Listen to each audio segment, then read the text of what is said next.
This is the first of many audio entries that I hope to make before I shuffle off this mortal coil.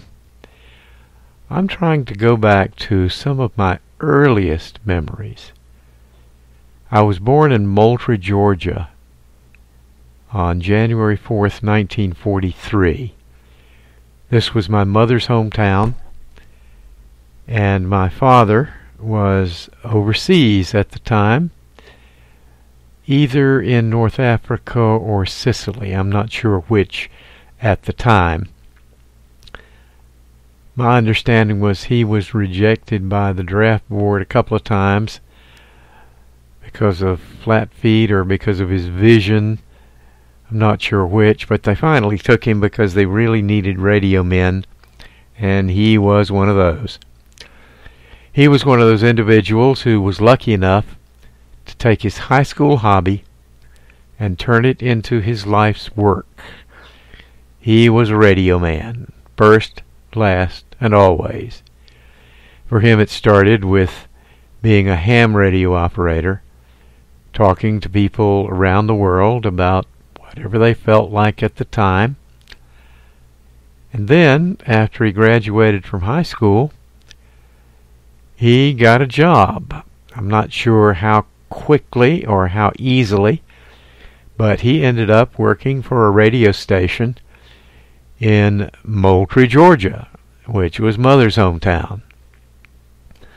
The story Mother told was that he met her one day in the 5 and 10 cent store in Moultrie where she worked, and he bought a screwdriver. He was shy and didn't say anything. The next day he came in and bought another screwdriver.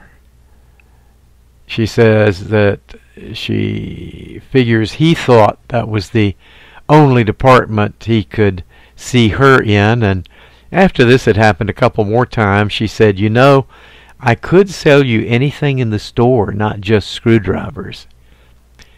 I don't know how quickly they began dating, but they were married, and I was conceived, must have been in the spring of 1942. The Japanese had attacked Pearl Harbor the previous December, and the U.S. was on a war footing. I don't know whether he tried to get into the Army or not. I do know that once he was selected and trained and sent overseas, he was one of the lucky ones who didn't really see combat. Probably most people don't realize that a majority of the guys didn't see combat. He helped operate propaganda stations for the Allies behind the lines, first in North Africa, then at a couple of different places in Sicily. He seemed to enjoy the time overseas. When he got home, he discovered that my mother had carefully saved a can of peaches. She thought he might really appreciate it when he got home as one of his first treats. I don't know if he told her right away, but at some point he told her that while peaches had been strictly rationed here at home, they had had plenty of things like that overseas. But he appreciated the gesture on her part. Before he came home, I'm pretty sure my mother had moved the two of us from Moultrie, her hometown, to his hometown of Greenville, South Carolina. I'm having to make a lot of assumptions here, but I'm assuming that at least at first, she and I lived with his mother, my grandmother, and they lived at 7 Furman Street in Greenville, South Carolina. This was in Brandon Mill Village, and my grandfather worked at Brandon Mill, I think, all his life. When I knew him growing up, he had, I think, been promoted a number of times, and he was the gate watchman, deciding who came in and who didn't at one of the gates into Brandon Mill. Most of my relatives on that side of the family worked at Brandon Mill. At some point, my grandfather bought the house they lived in. It had originally been a typical mill house owned by the company. They had a company store, and my cousins always talked about going down to the company store to get something cheaper. The house, as I recall it, at 7 Furman Street, was a fair-sized frame house, but it split right down the middle. From the front porch, there were 2 front doors, separated by several feet, and between the 2 halves of the house, there was a wall that went all the way back. You see, originally, that house, which wasn't large, housed 2 families, one on each side. Originally, each family had 2 rooms, one behind the other, the front room and a bedroom.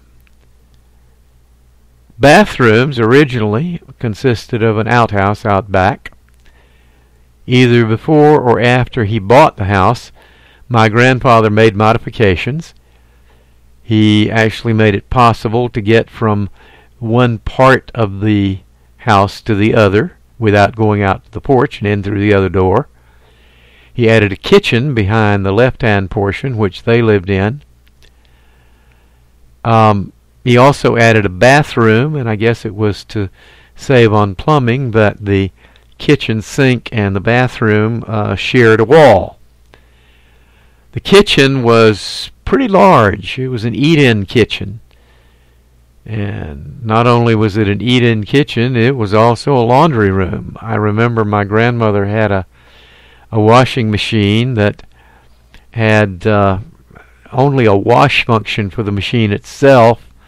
To get the clothes beginning toward dry, it had a hand-cranked wringer. And she would run the wet clothes through the wringer at the top and into a basket, and then carry them down the back stairs and hang them out on a clothesline to dry. Those old clotheslines had many advantages. You could call them the first solar clothes dryer. The clothes came out smelling fresh, and it didn't take any electricity at all. At the foot of those back outdoor stairs, there was a wash bench. One thing I remember that wash bench was used for was my grandmother hated the smell of sardines. If anybody wanted to eat sardines, she would send them outside the house, and they would have to eat them on the wash bench. Around the back of the house, there was, I guess, access to a fruit cellar. They also stored chicken feed in there. I remember when I was very, very young, I got into Grandma's chicken feed and chicken mash and mixed them together in a pan I found with some water. And when she found me, she said, "Thomas, what in the world are you doing?" And I said, "I'm making a pie and a mess." Don't remember whether she used a switch on me that time, but it's possible. She had the habit of, when she used a switch on bare legs, you would first pick your own switch. That was a terrible choice to have to make. Did you pick one that was too limber so that it might break, or pick one that was too heavy? Oh, the choices children have to make. I don't recall that it did any of us any real harm. And I think most of us were pretty well behaved most of the time. Behind the house there was a garden, always, a vegetable garden. And I do remember that Mama was always willing to share. She mentioned one day a black woman had come by, although she used the N word to describe her, and she really didn't mean any harm by it. It's just the way people spoke. She said this woman had come by asking if she could pick some of her salad. And by that she didn't mean what we mean nowadays, of the kind of salad you would eat raw. She meant salad greens, which could be any number of cooked greens, collards, turnip, mustard, you have it. And Mama's immediate reaction to the woman was, well, of course, pick you a mess. This is the end of part 1, and we'll try again with another at a later date.